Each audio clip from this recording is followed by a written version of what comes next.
नमस्कार आदरणीय दर्शक महानुभावहरू, कार्यक्रम नयाँ दिग्दर्शनमा म विनोद अग्रवाल यहाँहरूलाई स्वागत गर्दछु।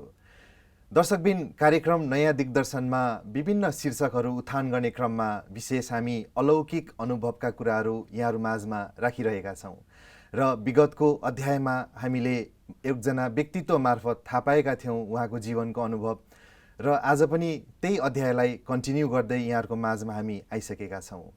दर्शकबिन, जीवन अनि यात्रा सधैँ हामी यो प्रसङ्गलाई लिएर अगाडि बढिरहेको अवस्थामा हरेक मनुष्यको सुरुवाती जीवन र अन्त्यको जीवनमा कति धेरै उतार चढावहरू हुन्छ।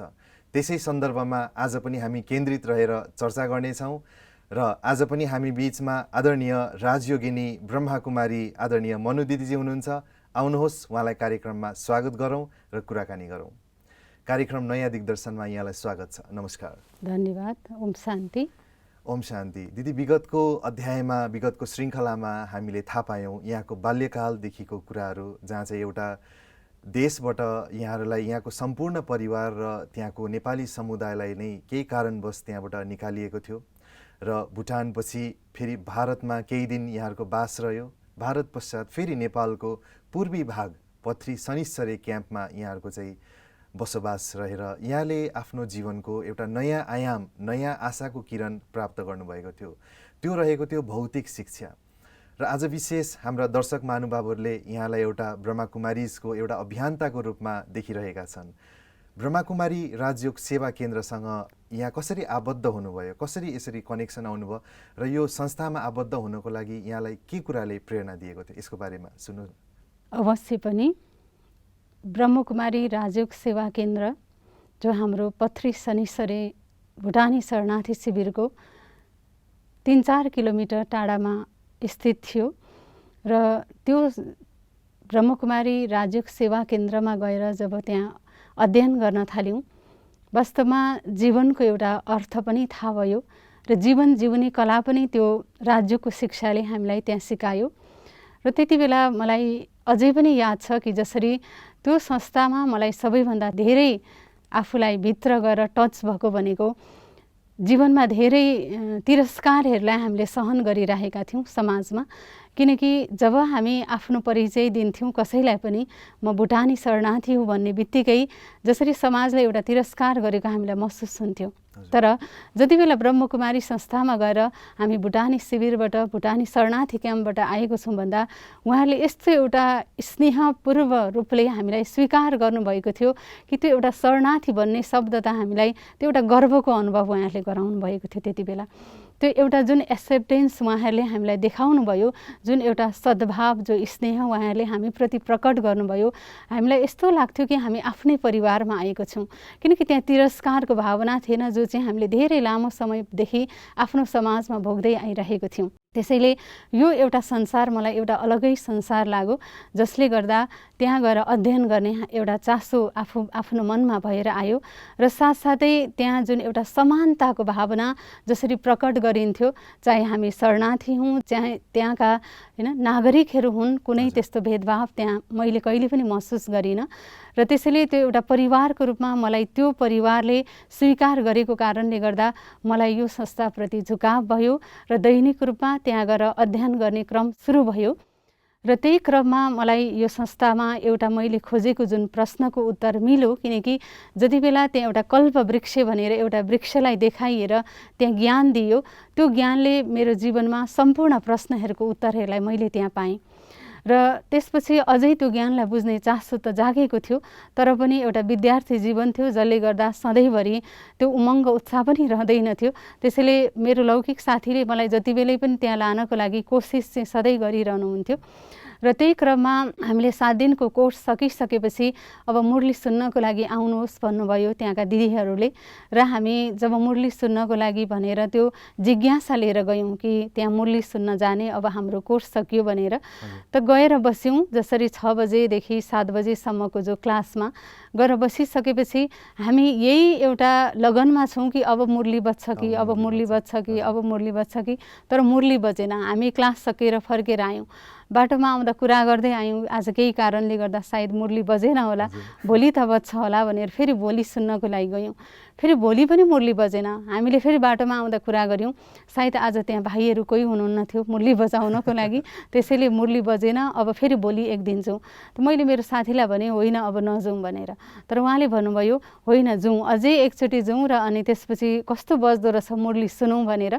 र जब तेस्रो दिन हामी त्यहाँ गयौँ, त्यही परमात्मा जो महावाक्य हामी हरेक दिन सुनेर आउँथ्यौँ, वास्तवमा त्यो नै मुरली रहेछ भन्ने कुरा हामीलाई तेस्रो दिन मात्रै त्यही परमात्माकै महावाक्यद्वारा थाहा भयो। हजुर, त्यसैलाई नै मुरली भनिँदो रहेछ भन्ने कुरा। त त्यसपछि त अझै हामीमा एउटा कौतूहलता जागो, अझै हामीलाई एउटा जिज्ञासा जागो कि अरे यो मुरलीलाई चाहिँ कसरी मुरली भनिन्छ भनेर अझै त्यसलाई बुझ्नको लागि हामी दिनदिनै गयौँ। तर जाने क्रममा कति बेला परमात्मासँगको त्यो स्नेह, त्यो प्यार, त्यो लगन जुटो हामीलाई त्यति बेला थाहा भएन। र त्यसपछि त हामी मुरली नसुनिकन एक दिन पनि रहन नसक्ने भयौँ। र विद्यार्थी जीवनमै भए पनि हामीसँग त्यति बेला जसरी बस चढेर जाने पैसा हुँदैन थियो, हामी बरु दौडिँदै भए पनि बिहान बिहानै हामी क्लासमा पुग्थ्यौँ, फर्केर हामी जसरी घर आउँथ्यौँ, किनकि हामीसँग विद्यार्थी जीवन र त्यो पनि शरणार्थी शिविरमा एउटा हरेक दिन एउटा बसलाई तिर्ने भाडा त हामीसँग हरेक दिन जुटाउन त्यो पक्कै पनि गाह्रो हुन्थ्यो। र तर अब जसरी एउटा भनाइ छ तिमी चिताऊ म पुर्याउँछु, र वास्तवमा भगवानको साथ चाहिँ मलाई त्यति बेला पनि थियो भन्ने म आज अनुभव गर्छु। किनकि त्यही क्रममा जसरी आश्रम जाँदै गर्दा केही त्यहाँ आश्रमका अनुयायीहरूले माउन्ट आबु जो यसको अन्तर्राष्ट्रिय हेडक्वार्टर हो त्यहाँ आउने प्लान गर्न थालेको मैले देखेँ। र यसरी ज्ञानको अध्ययनको लागि हरेक दिन मुरली सुन्न हामी जाने गर्थ्यौँ, आउने गर्थ्यौँ। र काहीँ न काहीँ यो राजयोगले मलाई आफ्नो जीवन जिउने एउटा सुन्दर कला सिकाएको मलाई अनुभव हुन्थ्यो। किनकि मैले जीवनलाई अब बुझ्न थालिसकेको थिएँ। जसरी मैले आफ्नो जीवनलाई यसरी हेर्न थालेँ कि त्यो मैले देशलाई छोड्नु पर्यो, आफ्नो घर परिवार, त्यसरी हामी त्यहाँ विस्थापित हुनु पर्यो, त त्यसको पछाडि त यति ठुलो रहस्य रहेछ नि त, मैले परमात्मालाई पाउनु रहेछ। त त्यो परमात्मालाई पाउनको लागि सायद मैले त्यो सबै कुरालाई छोडेर आउनु परेको थियो। किनकि केही कुरा छोडेपछि नै केही कुराको प्राप्ति हुने हो नि आफ्नो जीवनमा। र यो कुरालाई मैले यति सहजताको साथ स्वीकार गर्न सकेँ, जहाँ चाहिँ त्यो कुरालाई स्वीकार गर्न मैले त्योभन्दा पहिले सकिरहेकै थिएन। र त्यो एउटा सरलताको साथ अब जीवन बाँच्न सुरु भइसक्यो।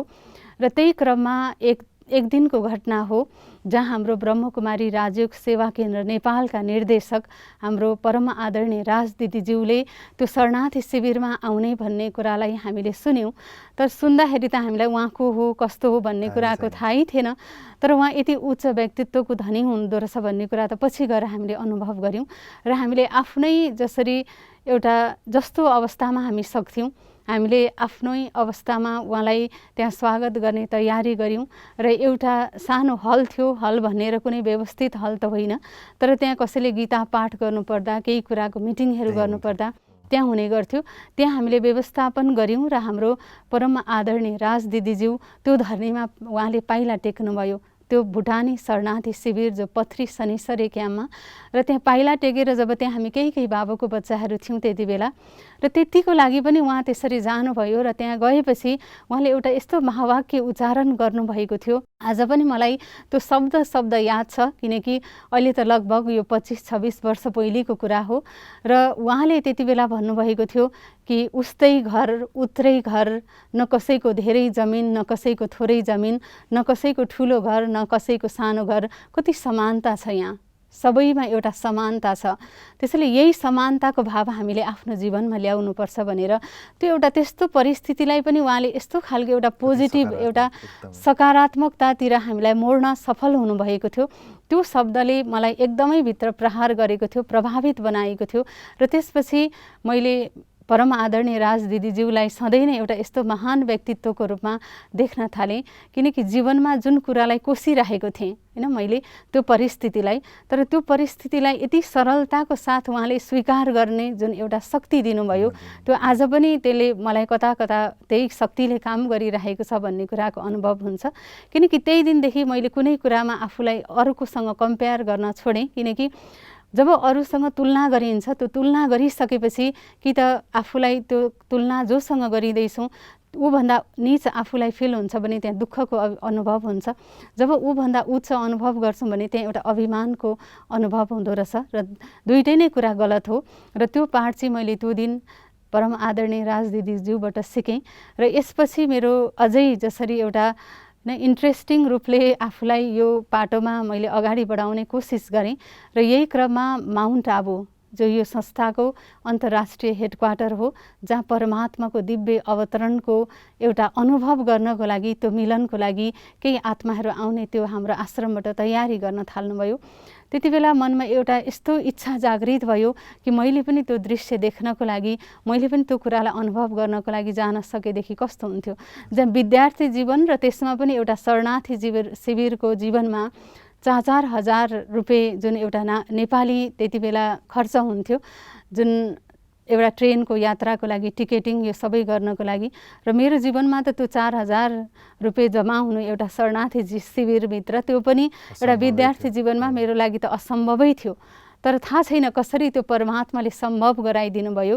त्यसरी तिमी चिताउ म पुर्याउँछु भने जस्तै फेरि परमात्माको साथद्वारा त्यो सबै कुराहरूको व्यवस्थापन पनि भयो जहाँ चाहिँ मेरो आफ्नो लौकिक दाजुहरूले सहयोग गरेर मैले त्यो यात्रामा मैले सबै कुराको आफ्नो हिसाबले व्यवस्थापन गरेर अनि म परमात्मा मिलनको लागि यो अवतरण भूमिमा मैले आफ्नो कदम राखेँ र त्यसपछि दिनदिनै जीवनको अनुभवहरू त बढ्दै नै गइरहेको थियो र जब यहाँ आइसकेपछि आफ्नो जीवनलाई एउटा अलगै मोड मैले लिन पुगेँ किनकि परमात्मा अवतरणको समयमा जुन परमात्माको महावाक्य उच्चारण भइराख्दाखेरि परमात्माले त्यति बेला आफ्नो महावाक्यमा सोध्नु भएको थियो हामी कुमारीहरूसँग मिल्दाखेरि कि कुमारी तिमी नोकरीको टोकरी उठाउनेवाला हो या विश्व सेवाको ताज लगाउनेवाला हो।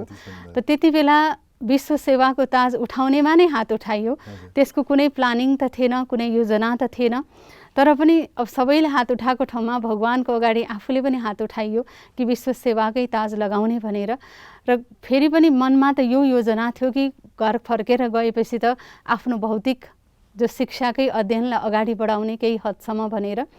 तर जाँदै गर्दाखेरि यात्राको क्रममा आफूलाई यस्तो महसुस भयो कि मैले त विश्व सेवाको ताज लगाउने भन्नेमा भगवानको अगाडि आफ्नो प्रतिज्ञा गरिसकेँ।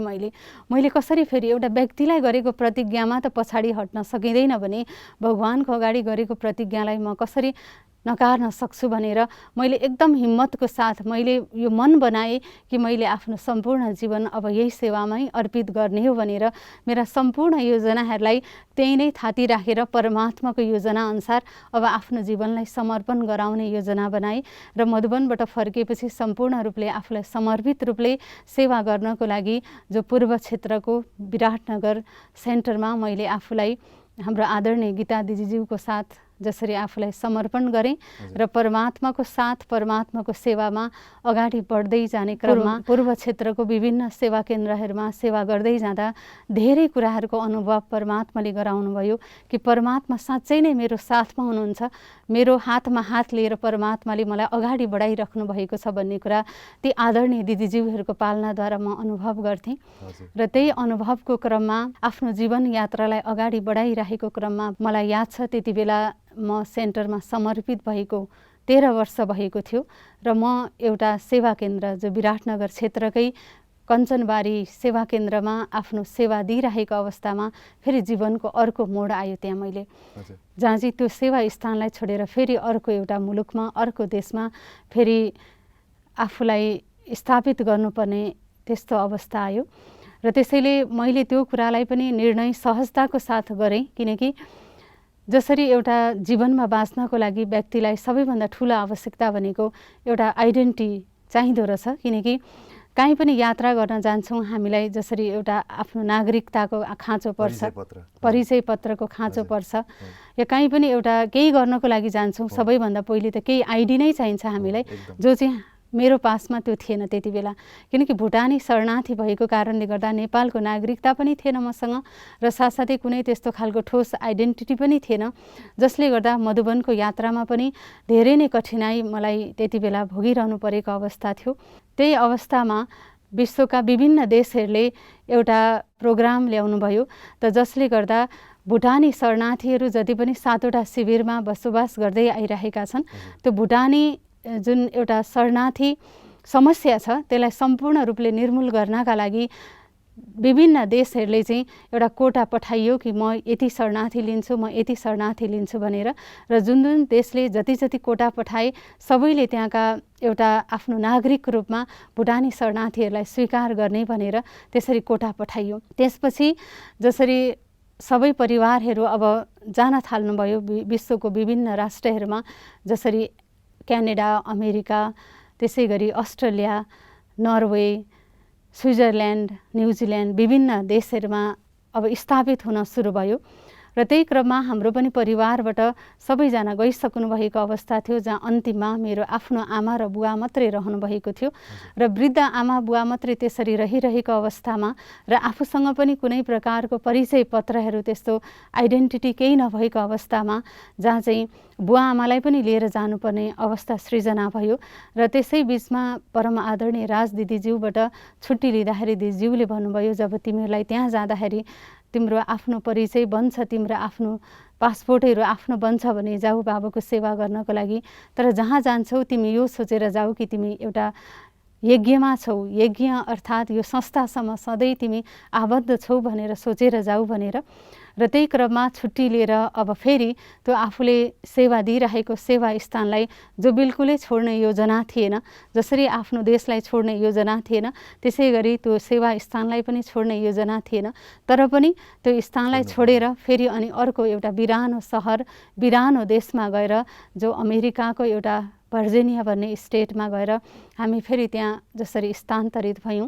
हजुर अनि आमा अनि बुवा तीनजना जानुभयो? हजुर, हामी तीनजना त्यहाँ पुग्यौँ। र त्यहाँ पुगेपछिको जीवन भनेको अझै केही समयसम्म अति नै विकराल थियो, तर पनि परमात्मा साथ, परमात्मा छत्रछाया, परमात्मा शक्ति भएको कारणले गर्दा त्यहाँका अनेकौँ परिस्थितिहरूलाई त्यहाँ सामना गर्न सहज भयो। किनकि म चाहिँ आफ्नो जीवनलाई हेर्दाखेरि नै एउटा सङ्घर्षको रूपमा हेर्दिनँ, एउटा अवसरको रूपमा हेर्छु। किनकि जीवनलाई एउटा सङ्घर्षको रूपमा हेर्ने बित्तिकै त्यसले हामीलाई नकारात्मकतातर्फ लिएर जान्छ भन्ने मेरो यो मान्यता हो। र जब हामी जीवनलाई एउटा अवसरको रूपमा हेर्छौँ भने साँच्ची नै त्यसले हामीलाई जीवनमा अनेकौँ अवसर उपलब्ध गराएको मलाई यो अनुभव हुन्छ। किनकि एउटा जसरी बर्सातको मौसममा जब बाढी आउँछ त्यति बेला भिर पहिरो जसरी बगिरहेको अवस्था हुन्छ, तर पनि त्यो भिर पहिरोमा बगिरहेको त्यो माटोले, त्यो पत्थरले काहीँ न काहीँ गएर त आफ्नो स्थान त पक्कै पनि प्राप्त गर्छ नि त।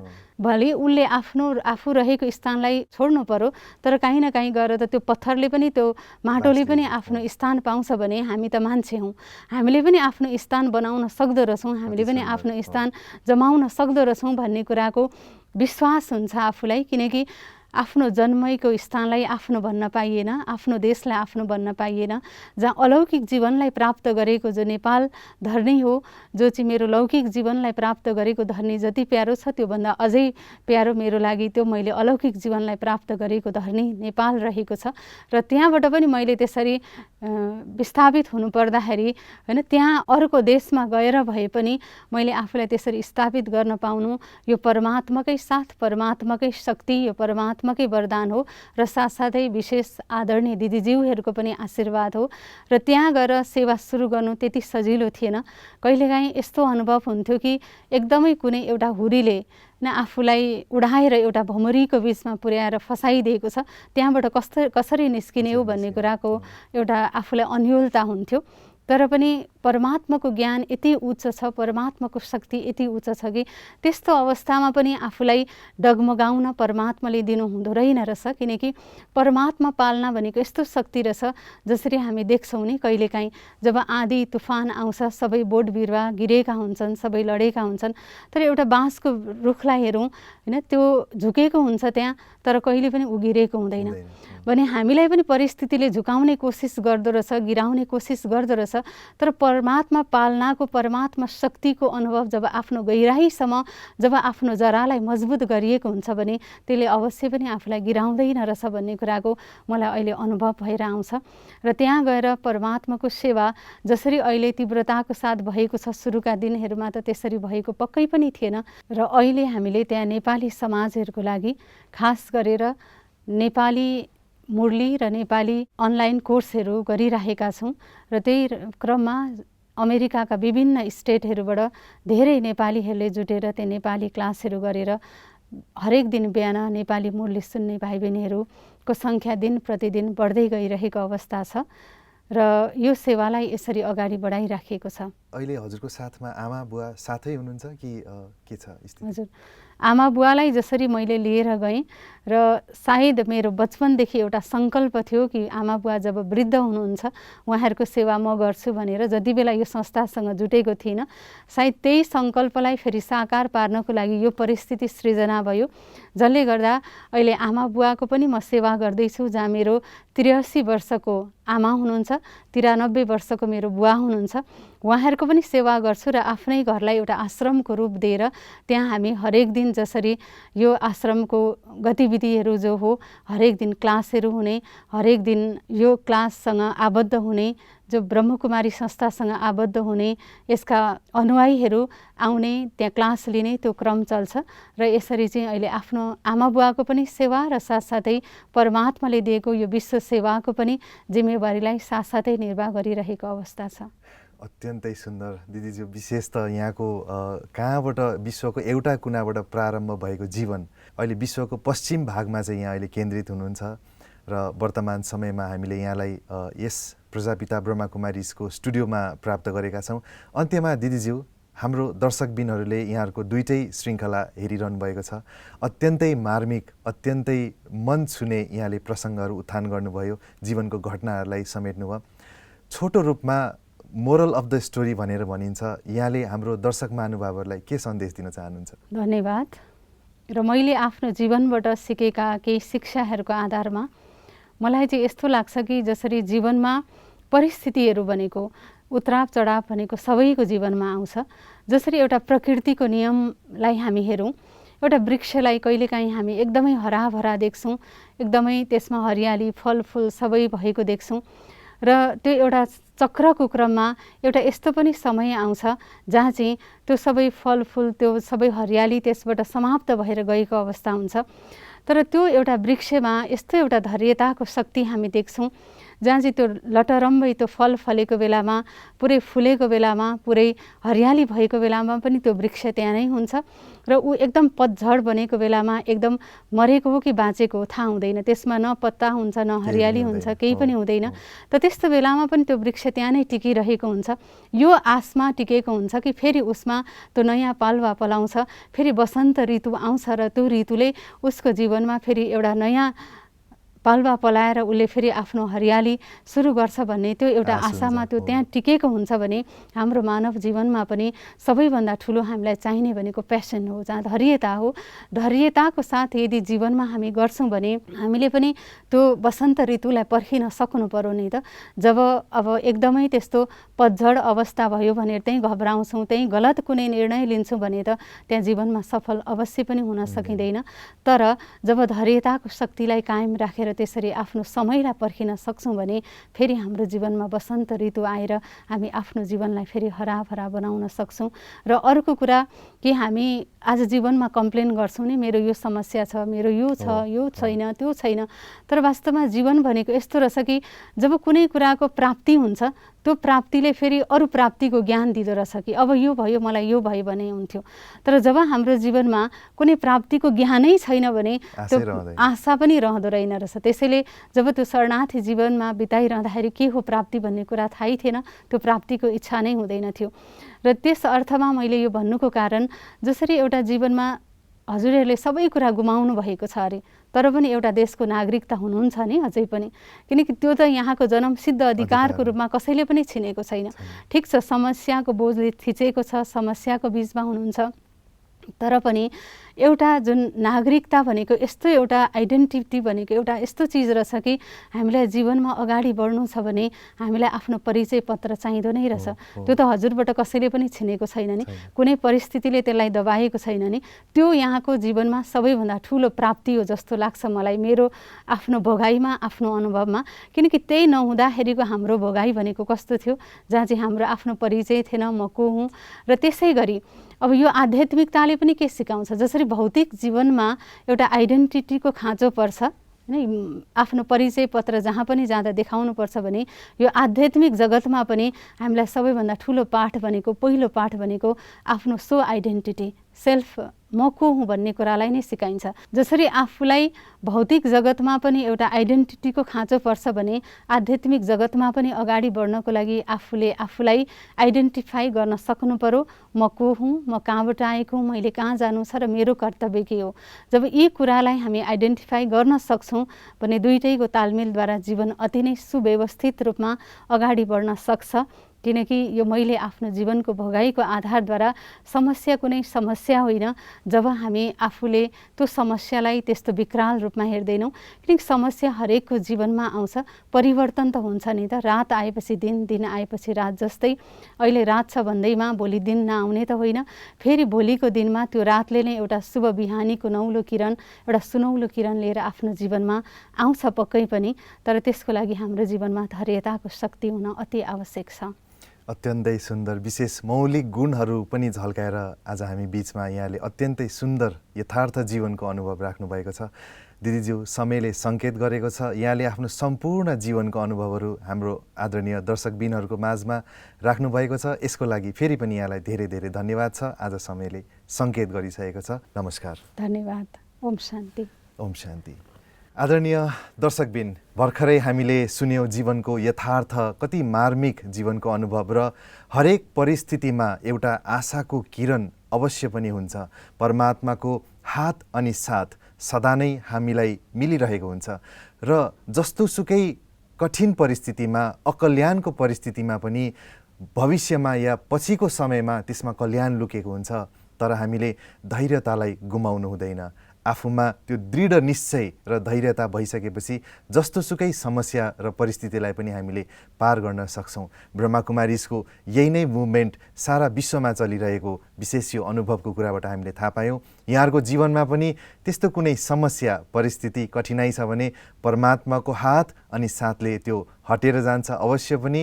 यति भन्दै विशेष यो कार्यक्रम यहाँहरूले मन पराइरहनु भएको छ। आगामी श्रृङ्खलामा पुनः भेटौँला। आजको लागि म विनोद अग्रवाल बिदा हुन चाहन्छु। धेरै धेरै धन्यवाद छ। नमस्कार।